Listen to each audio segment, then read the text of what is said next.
Welcome to Invest in Yourself, the Digital Entrepreneur Podcast. Join the podcast mogul Phil Better as he interviews successful entrepreneurs that make their living in the digital world. Now, let's join your host, Phil Better, and his special guest today on Invest in Yourself, the Digital Entrepreneur Podcast. Ladies and gentlemen, welcome back to another episode of Invest in Yourself, the Digital Entrepreneur Podcast. I'm, of course, your host with the most, Phil Better. And today we have a very special guest that I was just spent like 5 minutes ago just chatting up and thinking we should start the episode. They have boldly decided now to go all in on authors. So I'm very excited because I love reading. She is going to have a plethora of stuff to share with us about helping authors, but the reason why she decided to go all in on authors is over the last 13 years of her working with clients, she found one pattern among all her favorite clients. Nearly all of them had written a book. In fact, her favorite project were working on book promotions and funnels, all built around books. With this realization, our guest is now focusing her expertise on working with coaches who are launching books or using their books to open doors to get on stages, do podcast tours, my personal favorite thing, or simply bringing more qualified clients into their business. As a leading authority on digital marketing and business growth, she is excited to use that knowledge to help authors achieve their goals and reach their target audience through their proven strategies and customer journey experience. So with all that said and done, please welcome our guest, the social savvy geek herself, Laura Pence Atencio. Did I get it right? Did I not mess up? Maybe. Laura Pence Atencio. Laura Pence Atencio. Yeah, I think I got it. If I didn't, well, I apologize. I got the first name right because I messed up the first time I said your name. So, you know what? I've heard everything. It's all good. Laura, thank you so much for being on the show. You're welcome. It's a pleasure to be here. It's no lie. We were chatting it up for a while beforehand. We're talking Star Wars. We were talking podcasting. We were talking radio show, like we're talking parental units, radio generational weirdness, all the things. It was just a conversation that crossed so many boards, and I was like, we should record this because that's what a podcast is. Laura, I want you to introduce yourself to my audience. I gave you a beautiful intro that you provided. I just mixed it up a little bit to make it sound unique. But please introduce yourself to my audience. Sure. As we said, I'm Laura Pence Atencio. I am the founder of Social Savvy Geek and the Coach's Compass. I live in Texas. I have a 9-year-old daughter and a service dog named Bandit. A few fun facts about me. I was the goalie on a men's lacrosse team at Virginia Commonwealth University during college. I was a combat engineer in the Virginia Army National Guard. And I was an undefeated swimmer in my youth. I did swimming, diving, and lacrosse. I was our county champion in swimming and diving. That's so long ago. But as an adult, I was a nationally ranked U.S. master swimmer. So that's a thing that I can claim more recently. Is there anything you don't do? Because I'm learning so much about you within the first 20 minutes of talking with you that I'm like, wait, I didn't know this. I don't do math in my head. I was a financial advisor prior to starting my own business, but I do not do math in my head, and I have no visual imagination. I can't see things when I close my eyes. That's odd. But I did go to school for art, and I am creative. So make of that what you will. This is just going to be a really interesting conversation. I'm so excited. Wait, so I have a question for you. I know this has probably done the rounds on TikTok. Do you have a voice that just when you think, do you hear a voice, see pictures? Like, because like apparently not everybody hears voices in their head. No, I have no voices, no visuals. So you don't have a running monologue throughout your day? No. What's it like? Quiet. I have ADHD though, so I usually I constantly have background noise. I'm always watching something or listening to something, either music or my background is, Star Wars. Yes. I just recently learned it's not ADHD, it's AD squirrel.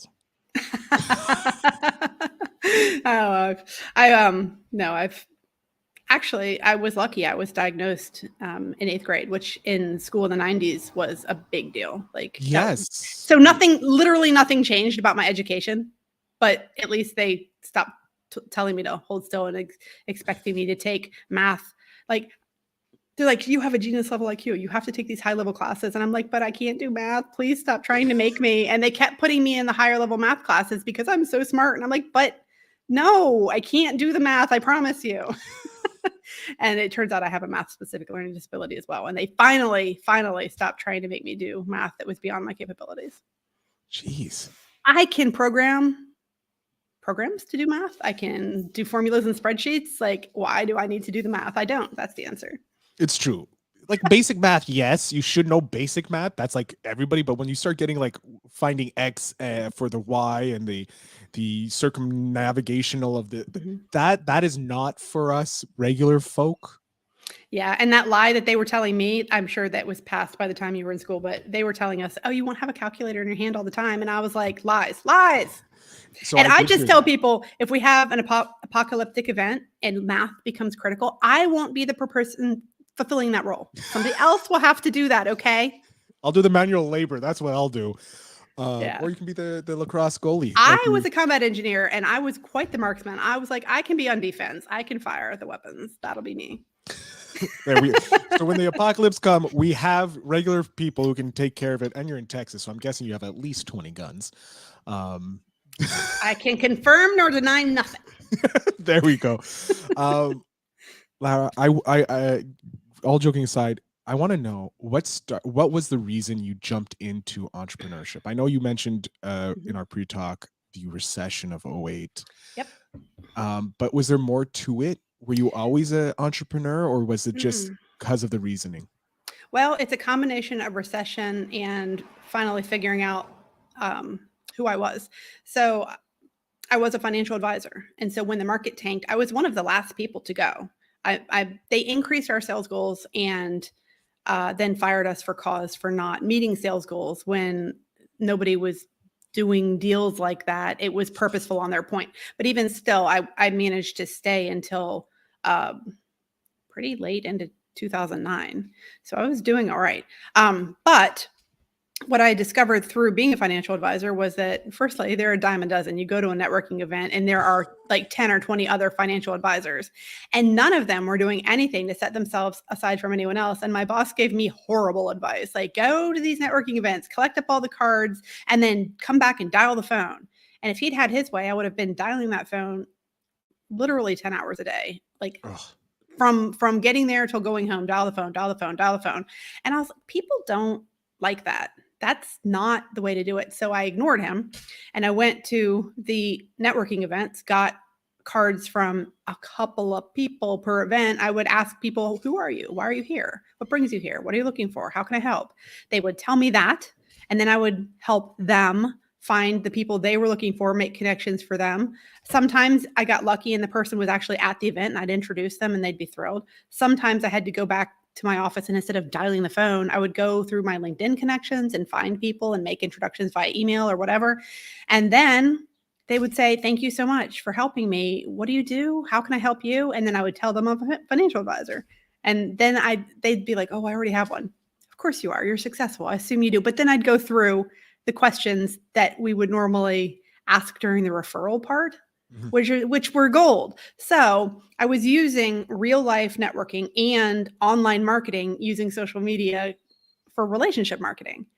And I got more clients that way than anybody else in my office. And so people started asking me, can you train on social media? Can you? Because remember, back in 2009, it was brand new. Nobody knew what to do it. And then they were like, well, we can't do it without breaking the rules because you'll get an SEC violation if you do a bunch of things. They're like, compliance. I was like, don't talk about financial advising at all. Don't talk about it. Talk about the other people. Talk about you as a person. You know, you don't have to mention your work. Then you're breaking no rules, none. You're just providing value. Yeah. And I was like, you can get your LinkedIn profile approved by compliance. There you go. Win. Anyway, it basically people wanted me to train on social media and they wanted me to manage their social media for them, but I couldn't because I had a job that didn't allow me to take any money from any place else because of, you could be laundering money. So when the recession hit, people were like, wait, you lost your job? Can I pay you to do my social media? And I was like, yes, you can. But I was looking for a job. It hadn't occurred to me that I could work for myself. It wasn't even on my radar that was a thing that I could do. But at the time, I had been elected the VP of Marketing and Public Relations for my local American Business Women's Association chapter, and they encouraged me to put a name to what I was doing and start my own business. And it just turned out one meeting, I didn't have someone to sponsor the room, and I on the fly made the decision, I will sponsor the room. And they're like, this meeting is in 2 days. And I was like, yes. And I was like, I will have a company. I will be there. So I went home and I created my company and I announced it 2 days later. My business cards hadn't even come. I cut out the printout of my card on paper and took that, because it's go messy and go. Like, waiting helps nobody and nothing. And 5 years later, somebody hired me from one of those pieces of paper from the first day. So that. First of all, that's a great tip. Go messy, because like, I don't even have a website for my business. It links straight to a TidyCal. Just book a session with me, because that's the best way to get to know if we're going to work together. Mm-hmm. So I love the go messy. You don't need to be perfect. You just need to have some way people can get in contact with you. Yeah, done is better than perfect every time. So you created Social Savvy Geek. Yep. Because you needed to sponsor a networking event that you were the VP of marketing for. Yes. Hey, whatever works, right? It got your foot in the game. The universe, God, whoever it was, said, hey, you're not supposed to do this. You need to be doing this. Mm-hmm. You started your business because of the recession. Mm-hmm. And because you needed a sponsor for a room. Yeah. And then I picked up speaking engagements for the Commonwealth of Virginia's Department of Business Assistants, like, right away. And I was out, I was going. Wow. Yep. That's insane. Yes. It was a little overwhelming. I can only imagine it was overwhelming. So you're now busy as a bat coming out of hell, because you have speaking engagements, you got mm-hmm. your people hiring you from the pieces of paper that you had your business info on it, which I'm still, oh my God, that is like the brilliant idea. Like, it was just get it done. Yeah. Well, and I made the classic mistakes you make coming out of the gate. I undercharged because I didn't have the confidence to charge more, because I didn't know, how do you price yourself when you're fresh out of the gate? Yeah. And I didn't have a niche at first, because I hadn't even considered doing this. I just took any business that came my way, and I ended up building a business that I hated because I did what I was encouraged to start by the people around me. And then I didn't know what I didn't know. And what I was told was, you're a digital marketing agency and you should get an office and staff. And so I rented an office, I hired staff, I had W-2 employees. And, here I am responsible for other people's like livelihood for their families, which is really high pressure. And I don't know what I'm doing because I'm brand new. Like, that was terrifying, but I mean, I did it. It was just really scary. And then I realized that I just built myself a corporate gig. If I'd wanted to stay in corporate, I would have still been working at Capital One that I worked at prior to being a financial advisor.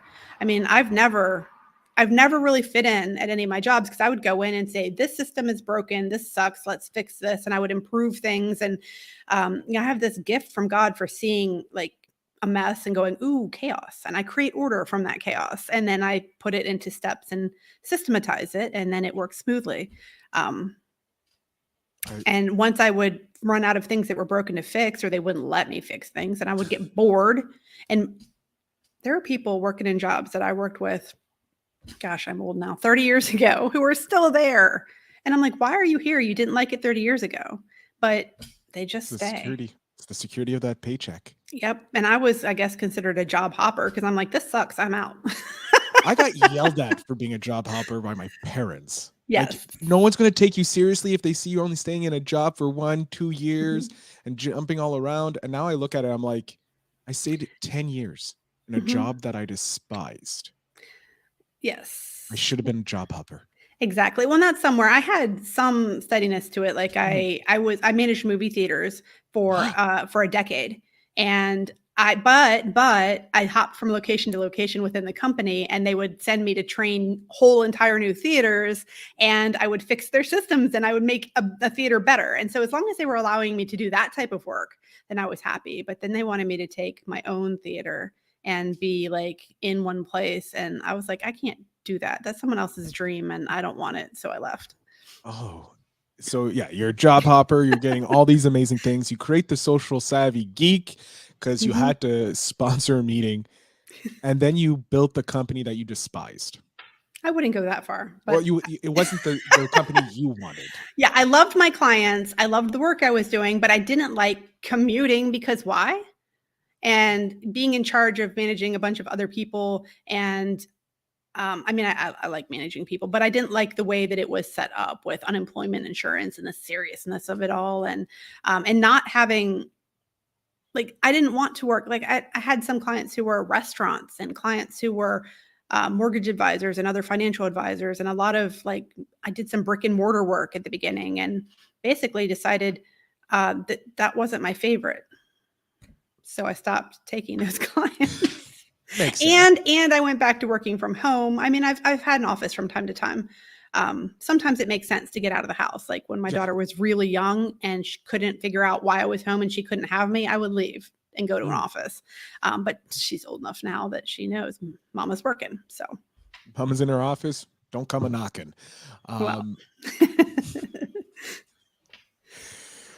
So what made you jump into going from the Social Savvy Geeks, which is an I believe you mentioned a done for you service, yep. Digital correct, marketing agency with done for you services and consulting. Yeah. to the Coach's Compass? Well, I had spent, I mean, Coach's Compass is only, about a year old. I had spent, 12 years, over a decade, marketing my agency as, an expensive brand. Like we don't do inexpensive work. But I was a little sad because I wasn't able to work with very many new entrepreneurs. And I wanted to work with, I've always worked with speakers, authors, and coaches who are coaches or consultants selling their programs or services. Once I decided a niche, that was it. Mhm. And then when I went on my radio show, I added in podcasters because I was like, ooh, podcasting is fun. And so many coaches have podcasts that also is something that we can market. But I was having people approach me and say, I would love to work with you. And then their budget just, there was no room for them. And that made me sad. So I started a company where I could help new entrepreneurs and more of a group setting and through courses. And we don't do the done for you services, whereas a lot of the expense cannot be helped because you have to pay people to do the work. But if you go down to teaching, which, I mean, I went to school to be an art teacher, and also I teach adult college students. I love teaching. I love teaching. Is there anything you don't do? I had 4 jobs at a time half the time because, Jesus. young people with ADHD, we don't sleep. It's So true. I was in the National Guard and working at the theater and working at a camera store and doing professional calligraphy at the same time, as an example. So I sleep now 8 hours a night, every night, because it's healthy. For my audience that's just listening and not watching this, I have a very perplexed, stunned look on my face.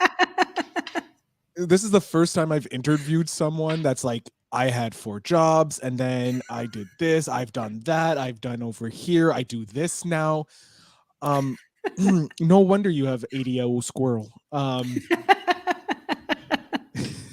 Yeah, I don't even remember what we were talking about. So, well, we're gonna just move on to the next question because I to be fair, I kind of lost the train of thought with that. But you mentioned you had a great tip before when I was mentioning how we lay out the episode before we jumped on that you wanted to share, and you mentioned it to me, and I was like, "That's a genius tip." So let's go into it. What is this tip that is a genius tip for beginner entrepreneurs? Okay. So the tagline for the Coach's Compass is find your true north. Because when you enter the entrepreneurial space, everyone almost will tell you, I have the thing that will solve all your problems. I have the method that will get you where you want to go. I am the coach you should follow because my method is the way and my system is the answer to your prayers. And there's a caveat to that. Like, obviously, that's not true. There is no one system that will work for everyone. And yes, if you follow the system step by step and you execute on every step and you follow that coach, you might get the results that they got, maybe. But there's 2 problems with that. One is half the time You can't follow their system step by step because everybody comes to the plate with different resources and talents. Mhm. And then secondly, you have to be very careful about who you choose as a coach, because sometimes we admire people and enjoy people who aren't like we are. For example, I absolutely adore and love Audrey Hepburn. Breakfast at Tiffany's, Charade. She was an amazing actress. She's beautiful and stunning, and I just love and adore her. Would love to be like her. That would be putting up a false front that would take all of my time and energy to try to emulate her, because she is classy and like just a classic person. And that's not me. I'm more like an Audrey Hepburn. I am brash and bold and in your face and wearing the pants, and I'm just going to tell you what's what. So if I went out and followed someone I admire and love and then tried to emulate them, it would end in horrible disaster. So you have to figure out who you are and how you function and what works for you and what will light you up, and then build your business around your strengths. Don't try and take something that's a weakness and make it a strength. It's awful. It's unsustainable, and it will crush your soul. Don't do it. There. I did not expect the crush the soul moment, but to be honest, it's 100% true. Like, I fully agree with you. You should look at other coaches and what they do and see how you can take their steps and make it yours. Yeah, take the parts that work for you and hold them close and implement them. And the parts of what somebody else is doing that don't work for you, don't do that. And then people say, well, like as an example, people say, well, you got to go live on Facebook every day. And I'm like, well, I could. I'm not. And they're like, well, if you're not, it's fear. And I'm like, I'm not afraid of going live. I've had a radio show live on the air. Like I've talked in front of thousands of people. I am not afraid of the camera. But what I don't like is the commitment of having to go on every day and show up live. I want to be in control of my time and my schedule. And if I don't want to do that, it makes me feel horrible. As I said, it crushes my soul. Like, I just don't want that. Now I could say I'm going to show up live, 2 times a day for a week. Sure. But I'm not going to show up live on any place, anytime, for any amount of time in an ongoing manner. That just sounds horrible to me. But some people thrive on that, and they should do it. Whereas I'm a batcher and a planner, and I like to have my stuff planned out for the quarter, and I want my stuff planned out for the month, and it's in my scheduler and it's going out. And if I get inspired, I'll come on and say something live, but that hardly ever happens. And trying to force myself to become inspired, then I feel pressure and I get into the ADHD brain spin, and it's terrible. Now, some people function that way, and they should do that. But that's what I'm saying is, you find what works for you and do it. There's milestones and checkpoints along the way where you have to have something to fill that spot. You have to do something in that area, but there's always options. Like if you're working on awareness or reach or traffic, you don't have to go live to get it. There are other ways. Yeah, you can record a video, put it up, and it acts as live. You can do a podcast and repurpose it all over the place. And then people are like, well, I run a podcast. You have to have a podcast. Well, you could I love podcasts, and I loved having a podcast, but you could do a podcast tour on other people's podcasts and think and decide whether it's right for you. That's how I got my first client as a podcast. Yeah. He came on, Lloyd Ross. I'm always going to be thankful for him. I still produce his podcast, and it's probably either won the award or it was nominated for 2 awards, and we're going to find out this week if we win. But he came on and he wasn't sure if he wanted to start a podcast. But I was it's a big commitment once you do it. It is. Luckily, I have a very foolproof method for him to make it worthwhile. But I'm excited to hear more about it. This is not even the method I'm going to show you after the episode. It's a different thing, but I got him onto podcasts, and then he realized I want a podcast because he saw how powerful it was. But most people taking control of the interview. If you're a good interviewer, podcast is amazing. And not to toot my own horn, but I will. I'm an excellent interviewer as well. Well, being on the radio, obviously you have that more experience. But yeah, no, I am 100% behind podcasting because it did give me the life that I've always wanted. If it wasn't for podcasting, I'd still probably be in the soul-sucking job, 9 to 5. I can't imagine going back. It's been 13 years. And sometimes people are like, why don't you get a regular job? And I look and I'm like, you realize I make more than they're paying right now for that. I'm like, why would I do that? Then I'd have to beg for time off and make my schedule. Like, no. Like my Now daughter's that I spring know, break is coming up in a while, and I'm like, I'm taking off. And they're like, how do you know? And I'm like, because I'm the boss. I I will answer make to sure. one person. Me. Well, I have clients, but I can plan ahead, make sure all the work is done in advance, and I'm not taking my laptop on vacation. I shall leave it behind. That's the biggest plus that I found being an entrepreneur, specifically a digital entrepreneur. You have that freedom to say, I'm taking this weekend. I'm going to do whatever I want. Yep. Well, sometimes I go camping for a month and people are like, how are you doing that? And I was like, well, I brought my laptop. I'm actually working from the woods because I can do that. And they're like, what? And I'm like, there's satellites now. You can work from anywhere. And Those I'm like, phones, you can hotspot it, like there is and they're like, possibilities. wait, work? And I'm like, all I need is my laptop. Like, see, this is because what the problem is, we grew up and we're roughly around the same age. I'm younger by obviously. A decade, dude. No, you're not. Are you? I'm 47. Oh, that's right, you are. I apologize. I forgot. I just remembered the year you said because I'm like, oh, she was. No, that's okay. I'm not ashamed of my age or my weight or anything. Like I'll talk about money too. I mean, just whatever.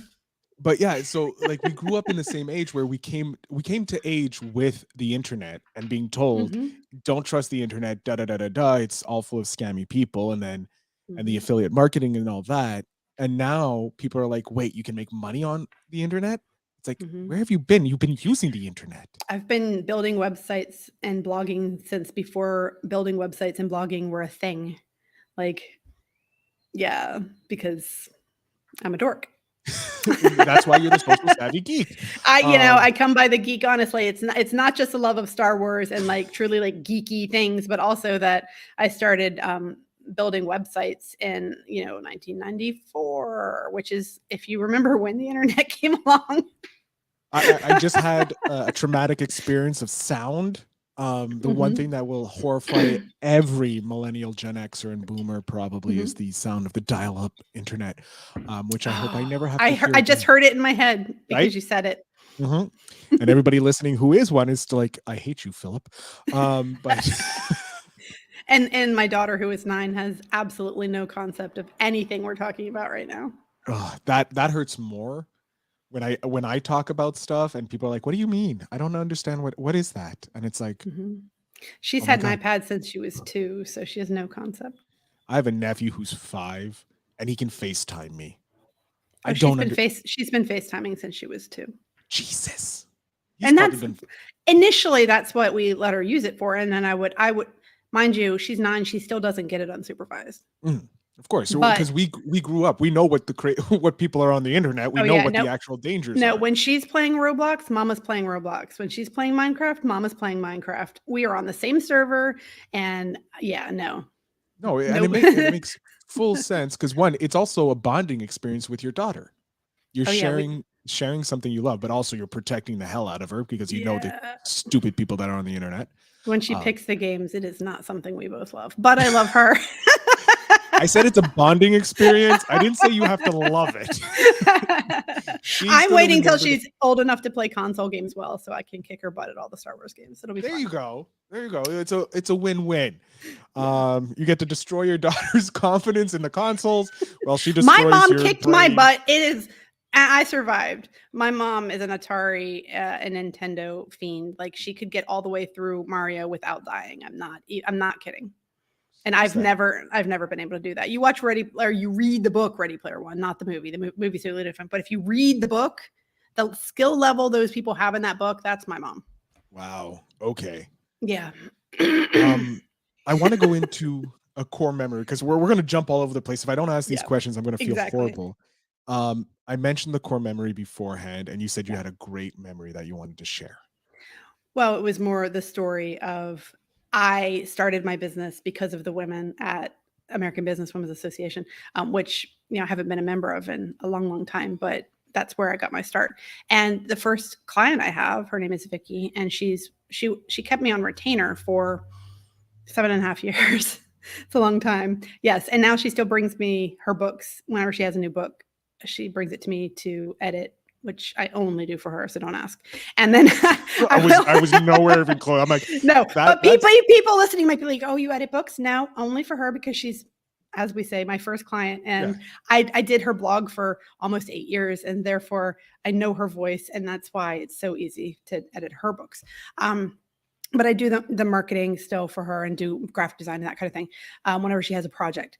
But I just looking back over those past 13 years realized that my favorite clients have been authors at some point. Now, some of them worked with me before they became authors, but they wrote a book and then, I got to clear my throat.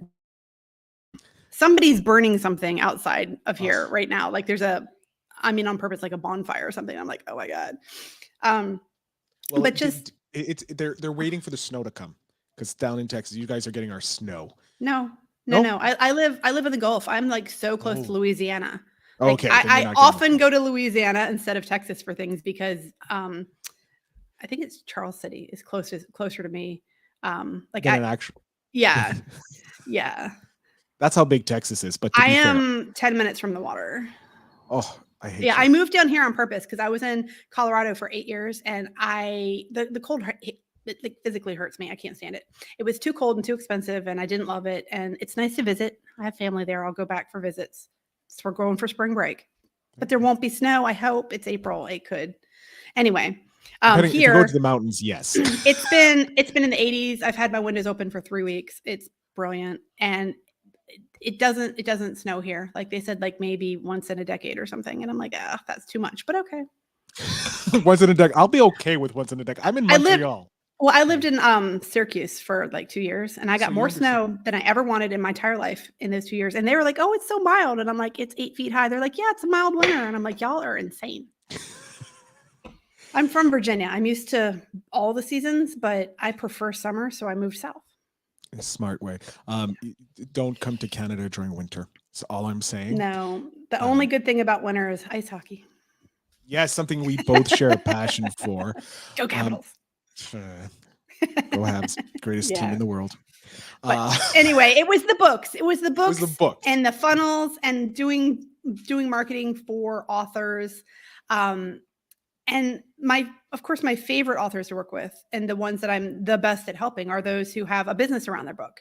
So they're either trying to get speaking engagements from it, because it could be a memoir or a motivational book if they're doing speaking tours or podcast tours. But typically they're coaches, which is why the Coach's Compass is for coaches. And it's helping get people into their programs. And I love working with coaches who are willing to put themselves out there and be on podcast or market their book. And when I was younger, I didn't imagine the impact that people could make by being themselves, going out and impacting other people, because there's so many people right now that are concerned, and rightly so, about the state of things in general in the world and saying, how can I, as one human, make an impact and stop this dumpster fire? Like, what can I do to put this fire out? What can I do to help people? And what you can do, aside from loving your own family and being good to every single person you come around in your community and loving on everyone as much as possible on a daily basis, because your smile might be the only thing that person like lights them up. Anyway, that's a whole other thing. But what you can do is treat everyone around you with respect and love, and be the best that you can be, and spread that to everybody that you come in contact with. So if you are in business and you have a message that's important to get out and you spread that, it's like the butterfly effect or the drop of water and the ripples. And coaches and entrepreneurs who have a positive attitude and are serving other people with love for money, because you deserve to get paid, are changing the entire we're changing the financial situation of the world. That's one thing. When I was a financial advisor, it didn't sit well with me that I was supposed to tell people to stop drinking Starbucks so they might possibly be able to go retire in 20 years, and they might be able to go on vacation if they're lucky to Disney in another decade. And how are they going to pay for their kids to go to college? And I'm like, let's make more money. Like, why are you don't have to be satisfied with this amount of money that you're making. But entrepreneurship isn't for everyone. It does take some amount of stubbornness and stick to itness, but nearly anyone can handle a side hustle. So, side hustle. Easy thing. And a side hustle Yeah. I'm can not recommending that people quit their jobs. no. Do God, no. not quit your job until you've replaced your income, period. Anybody who tells you, quit your job, take out a loan, get in my program, I'll answer all your dreams, run away. Run away immediately. That is not in your best interest. That No. comes both, I'm saying that both as a financial advisor and a coach. You got two expertise telling you don't do it. I'm going to I will listen give to you it. no financial advice whatsoever, except don't quit your job until you replace your income, because I stand by that. Yeah, no, that it's so important to make sure that you have a replacement income Yeah. because No. entrepreneurship is Mhm. up and down. So some months you could be making a hell of a lot of money, but the next Yep. month you can have a dry spell for 3 months and you're screwed. Right. Now, I didn't do that. I was laid off. I bootstrapped it, but that's Mhm. because I lost my job. I didn't quit. So, I mean, if you're thrown into, I'm looking for a job and nobody's hiring, this is all I've got, then by all means start your own thing, but bootstrap it. Don't invest heavily at the outset, because the idea is to bring in money, and you can if you have to, you can hustle for a while. It's not sustainable. Like, hustle is not a lifestyle, but it can be a emergency measure. Yes, no, hustling is for the beginning. Once you're established, you have that residual, that income coming in, that quote unquote passive Mhm. income. That's when you can start laying off and delegating to other people, or delegate as soon as possible when you Well, can. everything will come in seasons. There's been Hmm. seasons. I've been thrown back into hustle season in my life from time to time. After my husband passed away, I was thrown. I basically nearly shut down for like a year, and I didn't take on new business. I only did the minimum to maintain the clients that I had, and went on. And then when it was time to come back, it was right when the big pandemic hit, and I had just filled up my calendar and got everything, and 2/3 of my contracts with professional speakers were canceled uh, that March, because their contracts were canceled and they can't pay me with what they don't have. And I released them and didn't take them to court or anything, because, again, I mean, what are you going to do? Make them give you money they don't have? And that's Yeah. rude. Everybody got hit. But then I changed what I was offering and how I was offering it, and I hustled. And, here I still am. So, yay. Proof that that's just more proof that the entrepreneurial life is in cycles, because some months you'll have good, some months you won't. Sometimes you'll go a year, you Mhm. know, without any issue, and then next thing you know, the global world, Man. the world shuts down, and you have to figure out a Oh, new solution. yeah, and my funnel was full, my finances were flush, everything was great, and I was depending too much on one particular area of business, which I don't recommend in the long run either, but I was just coming back after an absence, so that's Yes. why. But believe Well, me when I tell you now, I have multiple streams of income from 2 different businesses and different models, and they say the average millionaire has 7 streams of income, so that's a good thing to hit from. And if you can get it from 2 different sources, all 7, Mhm. hey, it's even easier Yeah. for you. Something I learned in the financial world as well is a lot of the people that you look around and think are millionaires are heavily in debt, running up credit, and they're putting on a flashy show. The millionaires that you don't see are the ones who live right next door to you, and they drive a car that is not new, and they're not keeping up with trends, and they're not flashy. They're just regular people who live right next door to you. So when you're looking at coaches and looking at people online, usually the ones that are flashing the most are the ones you got to watch out for. Yeah. Those are the ones I'm always the most wary of. I'm like, why do you need to show so much social proof that you're rich, you're famous? This doesn't Eh, sit well with me. it's the I bro don't. mar- it's the bro marketing, and I'll tell you why they do it. They do it because it works, Yeah, but it's disingenuous, and I don't like it. I'm 100. I prefer using podcasting to do all the advertising because it talks for itself. It's the proof in Mhm. concept, and how well it goes. Yeah. Um, Lara, Yes. we're coming near. We're going to be going. We went over the timeline, but that's okay. Yeah. I'm having a great time I talking was with gonna say you. it'll be fun. Yeah, it's a fun conversation. It's been fun. I'm not going to edit this, but we are all going to jump into the spark question because Ooh, what is it? the spark question by Seek Discomfort, as my audience knows, and I told you before. Have you ever spent a day? Well, I'm guessing you have, but have you ever spent a day without your phone? If yes, how did it feel? If no, why not? I've spent tons of time without my phone.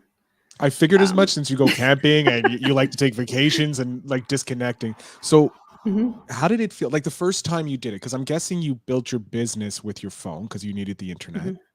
How did it feel putting down your phone, not being accessible to your clients? The Oh first God. time. The first time, yeah. At first it felt weird. Like, oh my gosh, what if they need something? But I've got firm boundaries in place now. My clients, I have a business number for them to text, and they only text if it's an emergency. And then, I mean, it's not like I have people to help, so I don't have to be the person looking at it. I'm pretty sure you have employees at this point, at least, hopefully. If Yeah, not, you should get on that. contractors. There we I go. don't do employees anymore, because I don't want to control somebody else's time. Because I like that. yeah, I want my people I work with to have control of their own calendars, and I don't want them to ask me for time off unless it's a big chunk, in which case we need to schedule around it or whatever. But I want results, not control of their person. I like that. So yeah, it's good. But I will say that as far as I put do not disturb on my phone, but before iPhones had such fabulous cameras, I always carried a camera, and now I carry my phone as a camera. So I still use it as a camera. Otherwise, I would have to carry a camera, and I don't. But it's a little easier. I was, as I mentioned, I worked at a photo store. Like I took photography classes. Like I do amateur photography. So when I'm out like kayaking with my daughter, like I want pictures of that, but I don't take pictures all the time anymore. I'm not taking pictures like to show off for people. It's mostly like most of the pictures I take, I don't publish, but I will take some of the shots and use them for social because I want to show people that I actually have a life. Like, but it's not just business. Yeah. But I usually batch my pictures up, and I'll be like, today's going to be picture day, and I'll take a bunch of pictures, and then like go to the beach with my friends. I'm not taking pictures there. That's weird. It's slightly because weird. we're all in our late 40s. We don't want pictures in bathing suits, you know? Look, even when I was young, I didn't want pictures of me in my bathing suit. So I'm pretty sure when I get 40, I still won't want it. As a competitive swimmer and springboard diver and lifeguard I also did that for like a decade. I had my picture taken in my bathing suit all the time. So now that you can control it, you're like, no bathing suit pics. Yeah. Laura. Yes.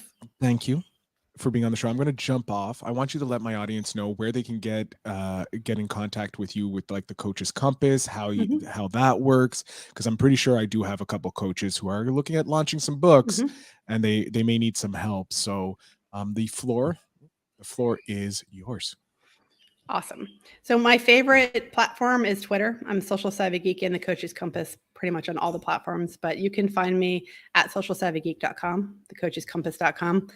If you can't remember any of that, Linktree/Social Savvy Geek. You can Google Social Savvy Geek. I'm literally everywhere. And we are right now offering the Author Marketing Content Club for authors if you're looking for a content solution to market your book. There you go. Awesome. Lara, thank you again for. I nearly said Laura, and I'm like, no, it's Lara. It's Croft. Laura. It's Croft. Laura. I caught it. I was like, oh no, Croft. Remember that. Yeah. Lara, thank you again for being on the podcast. I had. Oh, you're so welcome. 100%, 100% great time chatting with you before and during the show, and I can't wait to have you back on later. Oh, for sure, it's fun. To my audience, make sure you check out the show notes down below. All the links to Lara's stuff. I'm gonna have to say it slowly from now on.